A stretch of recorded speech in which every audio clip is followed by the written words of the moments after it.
history of the family with regard to FAP, well, as far as my knowledge is concerned, goes back to my grandparents. While they didn't suffer, they had cousins who developed colon cancer, and no one knew why or the reason. I have two siblings. Of the three of us, I was the only one that developed FAP. And I basically went through the normal procedure at the time. Here we have a father who is affected with a genetic disease, and essentially every cell in his body is affected by this disease, and it's called FAP, or familial adenomatous polyposis. He was at 100% risk of getting colorectal cancer, and he gets married, and he winds up having 3 beautiful daughters. If the parent has it, there's a 50-50 chance that your children would develop FAP.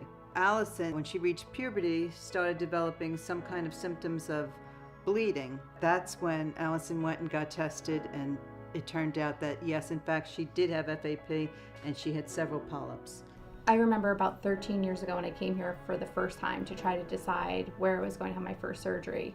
Met with Dr. Milsom, and he could do what other doctors said was going to be 2 surgeries, an 8-inch incision. He said, well, I can do it in 1 step, and I can do it laparoscopically in 5 little incisions. And that was life-changing. You know, he could do something that nobody else could. We were pioneering a laparoscopic type of approach for this extensive surgery that's required for familial polyposis. We were very, very happy, and we thought, we got through this, things are okay, we'll move forward. Until Nicole then was tested and developed it, and then Krista was tested, and Dr. Schnoll had to break the news to us that, you know, Krista too had FAP, would undergo the same type of surgeries that her sisters and her father had. We met Dr. Sonoda, who then did that surgery for my sisters. All 3 girls underwent a very large operation at about the age of 15, during a really vulnerable time of their life. And this is a disease where the entire large intestine could be carpeted with adenomatous polyps, which by the age of 40 could turn into cancer in most patients. And so I was involved in the surgical care of Nikki and Krista.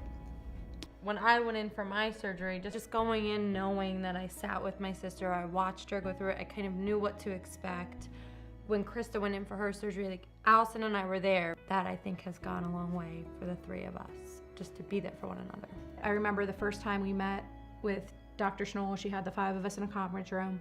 We sat around a table and she said, okay, so what other tests have you guys had? I'm like, well, what do you mean? She's like, you need to go to the thyroid doctor, you need to go to the dermatologist, you need to go here, you need to go there, you need to go retina doctor. We're like, wait, I'm sorry, what? And she's like, there's all these other things that with your disease, you should be monitoring. We can actually make a huge difference in their lives if we watch them, like hawks, if we really watch them, and we make sure that they are put into surveillance programs, and every year or every 6 months, they're getting some tests done. They will lead normal lives. Dr. Schnoll in particular has allowed my daughters to feel as if long as they follow her rules, her procedures, things will work out well. And God bless her, because she has kept to her word, and these girls will remind me all the time, Mom, it's time for my scopes. We have to go to New York Presbyterian for their checkup and screenings. Krista and I went, so we had our scopes the same day. We were all just, you know, kind of chatting afterwards, and she had everything down. It was so nice because she knew exactly like what Krista had the last time, was able to compare it, had us that relationship with just Krista, and then was able to go right over to me, had that. So it's very comforting to know that she has each one of us separate and has a relationship with each one of us together.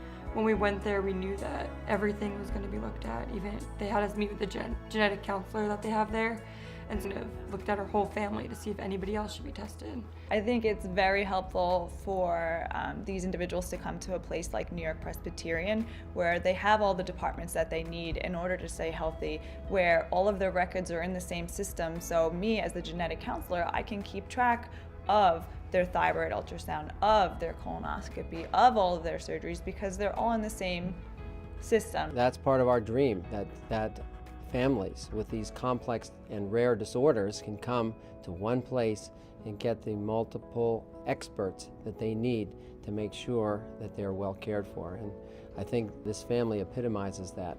That hurts. It's sensitive. It's been such a tremendous honor to take care of all 3 girls.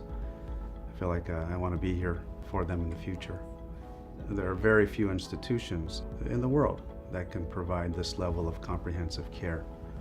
It takes that type of a practice, that type of a program, and New York Presbyterian is actually dedicated to these patients. Our goal is to make sure that they lead normal lives.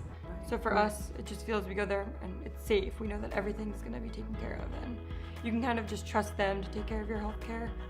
So I think it's kind of given us comfort and assurance that, you know, we can lead a normal life, whereas before, I don't know if I thought that was possible. I'm sure people were dropping dead in my family for no apparent reason for generations. And now there's a policy, there are procedures, there's a place we can go that really does do miraculous things. All of these things are, for lack of a better term, a miracle.